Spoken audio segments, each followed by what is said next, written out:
whenever Lane Kiffin decided that he was going to leave Ole Miss, whether that's in this hiring cycle for the LSU job, in previous hiring cycles for the Auburn job, or maybe in the future for a different job, it was always going to end up just like this. It was never going to be a cool, casual transition from one job to another, which is the risk you take when hiring Lane Kiffin. It is part of the package deal of he has this enormous personality and it follows him where he goes, and there is an intense sort of attention need there, which, who am I to say anything? I'm filming something on a YouTube channel, so attention is something we're both looking for. But what I want to talk about today is not some nuanced take. Really, I just want to talk about how Lane Kiffin has done something that is very typical for people in life. You get an offer for a better job and you take it. However, he's chosen to do that in a manner that was a little nutso, a little crazy, and maybe not necessarily the way I would have done it. And that he is certainly no victim in this. And it's weird to see a lot of talking head personalities, which, what's up? That's one of me. Hey besties. Portray him as that, because that's not what this is. This is Lane Kiffin using this system to his advantage, and Lane Kiffin is making an insane amount of money now and is in such a great situation. He is no victim. Hi everyone, I'm Lucy. I make college football content. If you like it, please subscribe. If you don't, you should just subscribe too. So if you haven't been on Marty Smith Watch, Lane Kiffin over the weekend made the final decision to leave Ole Miss for this LSU job, which has been in the rumblings, in the news, in the college football world for a few weeks now. When Brian Kelly was fired, Nick Saban and Lane Kiffin were the two names I heard the most. Lane Kiffin did nothing to dispel the rumors that he was leaving. He kind of played both sides for a while. It was a very Lane Kiffin handling of this situation.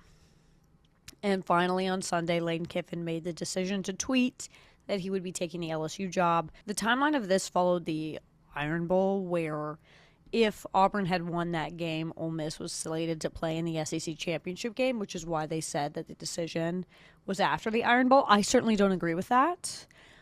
I personally think that that decision waited till after the Iron Bowl, because had Alabama lost to Auburn, with Kalen DeBoer's name being floated around with this Penn State job, which it doesn't seem like it is at this point, because that is the goal for Lane Kiffin, and whatever happens at LSU, if that Alabama job opens up, Lane's out. He's taking that job. He'll be on the first trip to Tuscaloosa. But Alabama wins that game because Auburn is who Auburn is. We'll talk about the Goldlish hire later, though. I actually really like that for Auburn. I was a firm believer that Auburn should just take a year for themselves and not have a head coach at all, but I do like this hire. And so Lane Kiffin decides to go to LSU, take this job. In his statement where he announced he was leaving, he took a direct shot at Ole Miss and said, I wanted to coach in the playoffs. They said no, we could not come to an agreement. The players wanted to be there. There were going to be guardrails in place to protect the future of the Ole Miss program, but that was not allowed. The answer is always no if you don't ask, but the answer was always going to be no, even if you did ask Lane. The idea that Lane Kiffin should be able to coach in the playoff is crazy to me. Ole Miss does not like LSU at all. They are not friendly programs. You are in the same area. You are in the same conference. And now you're recruiting against each other. You're competing against one another. LSU is on the road at Ole Miss next season. And Lane Kiffin has already been like, if you're not on the plane, you're not coming to Baton Rouge. Why would you give that guy extra time in the facilities? Extra time around these players who are good players. They have made it to the college football playoff, most likely. That is a good roster. Why are you going to give him more time to poach the foundation you have? And it's not atypical for a coach to bring their staff with them. That's not something that's out of the blue. It is when it's going to become an all-out circus for Lane Kiffin and LSU, because no matter what happens, let's say Lane Kiffin continues coaching Ole Miss, which obviously is not happening, continues coaching Ole Miss, they have a decent playoff run. What do you think that conversation is going to be? Wow, look at Ole Miss, look at Trinidad Chambliss. Or is it going to be, I wonder who's following him to LSU next year?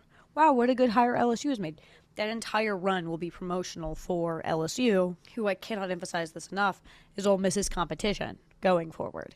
It's just an insane conflict of interest. And I understand Lane asking, because there's not a lot of harm in asking. There is harm in burning that bridge on your way out.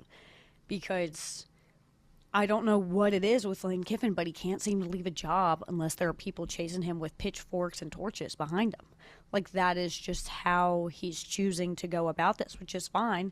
But it was an absurd ask, and I think something that I've seen online, sort of the discourse that has been, my For You page, my algorithm has been criticizing these analysts on these major networks for how they're choosing to cover this, with Nick Saban being like, Ole Miss should let him coach without the playoff. Kirk Herbstreit saying that as well. I will acknowledge the extreme irony in Nick Saban saying that when he literally made Lane step down as OC when he accepted that FAU job because he couldn't handle both of them. It was just, this whole fiasco was handled in a way it didn't need to be handled in, but it was the only way that Lane Kiffin was going to allow things to play out. And I'm weirdly here not even faulting Lane because this is who he is. And I think that the general, if you just strip kind of all the excess off of it, which is a lot of excess, it's a situation of you got a better job. You got a better job. And you took it. That's fine. No one's faulting you for that. But to go about it the way he did, to bring all this spectacle with it, where you're seeing other coaches who have left for different jobs, things are very casual. They're very quiet. There's been a very peaceful transition. It takes away from a really good Ole Miss season, from a playoff run. It was the Lane show. And I weirdly don't have a problem with it because this is who Lane Kiffin is. It's what you sign up for. I think where if I'm LSU, this is a school that appreciates the pageantry and the personality as much as anybody else. And I think at LSU you need a coach with a good personality because that's, sort of the vibe of that school. It's kind of the soul of that program. And Brian Kelly had the personality of a rat. I'm sorry, that was rude to rats. There should be a little tiny red flag going up, just a teeny tiny one, of like, if he's done this to Ole Miss, he's done this to Tennessee, and he's done this to the Raiders, will he do it to us? And I think that's a conversation that's only going to happen when this Alabama job opens up. If this Alabama job opens up. This is just something that I promise you in, X amount of years we're going to look back at, because I don't think Lane Kiffin is the type to stay still. A lot of the reports I've been reading from, this weekend have been like, whether Ole Miss was making it to the playoff or not, Lane Kiffin was itching to get out of Oxford because he doesn't want to be stagnant. He doesn't like staying in the same place for a long time, which is understandable. That's human nature. That's just how some people are built. Those same tendencies could happen at LSU. I do think it's easier to win a national championship at LSU by a mile. It's a significantly better job than Ole Miss, and I think the chances of him winning a national championship are much higher. We've talked about the LSU job on this channel before. It's simply just, hey, if we can have the right guy just steering this vessel, you don't even need to do anything. Just don't mess it up. LSU is the easiest path to a national championship just with the resources that school has. They're the only public Power 4 school in the state. There's the aura and the coolness and just the energy that is LSU football. I think Lane Kiffin has the total ability to steer that ship, to get LSU to a national championship. But a small little part of me is like, is this an overcorrection? Brian Kelly had such a shitty, awful, gross personality and was so deeply unlikable. And Lane Kiffin is unlikable depending on who you ask. If you ask the women who took classes at the Pilates studio he used, then yes, he was unlikable.